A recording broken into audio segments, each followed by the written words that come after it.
trình con lim ní tên món la yên trong dâu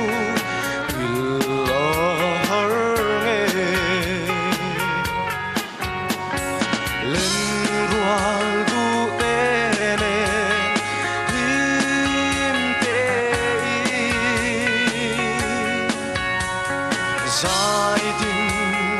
cần vô lại tha ngài chín e chán tất cả cần lên na đắng dâu ta xin mình